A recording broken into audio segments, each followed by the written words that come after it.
কেন জমা দিচ্ছিলেন? কে আপনি? কে? সাধারণ মানুষ হয়রানি হচ্ছে।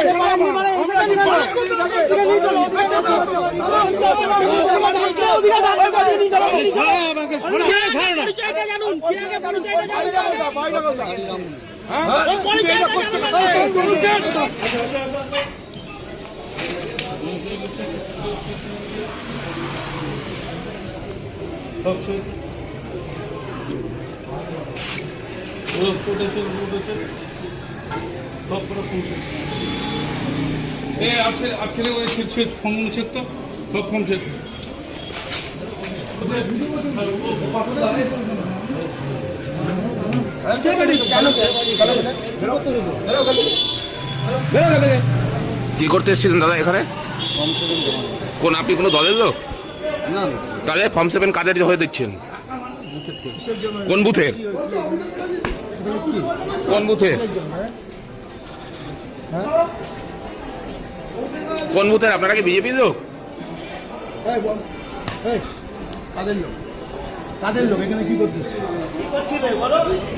দেখুন, ফর্ম 7 নম্বর যদি ধরুন আমি 7 নম্বর ফর্ম তুলছি, আমি একটা বিএলও, আমি তো গিয়ে জমা দেবো।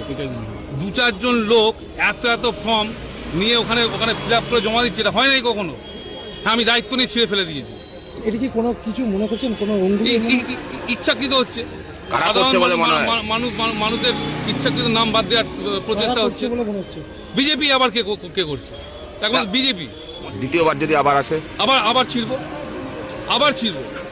সাধারণ মানুষ এসে সে জমা দিক, বিএলও জমা দিক, ওরা কে সেখানেই রেখে দিয়েছে নাকি? আপনারা কি মারধর করে দেন ওনাকে? দেখা গেল না, কেউ গায়ে দিইনি, আমি দায়িত্ব নিয়ে তাকে বাইরে বার করে দিয়েছি।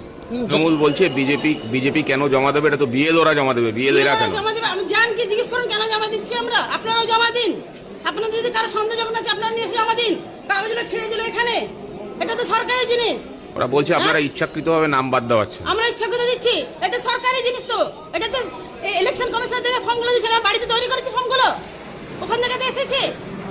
আমাদের সন্দেহজনক আমরা জমা দিচ্ছি, আপনারা সেটাকে ভেরিফাই করুন, আপনারা যেটা সত্যি সেটা বার করুন। কি হলো? আপনারা এখানে দাঁড়িয়েছিলেন, তারপর কি হলো? এমএলএ সব কাগজগুলো ছেলেগুলো ছেড়ে দিল। আমরা কি ছেলেগুলোর সাথে পারবো? ওরা সব কাগজগুলো পেপারটা আমার ছেড়ে দিল সব। আমরা জমা দিতে এসেছি এখানে। আপনার সঙ্গে একজন ছিল, তাকে মারধর করেছে। ছেলেটাকে মেরে ধরেছে, ছেলেটা চলে গেছে। আমি কি করবো? মহিলা হয় বলুন। কি নাম দিদি ভাই আপনার? আমার নাম রুকসানা বিবি, মাইনরিটি মোর্চা ডিস্ট্রিক্ট প্রেসিডেন্ট, বিজেপি। আপনার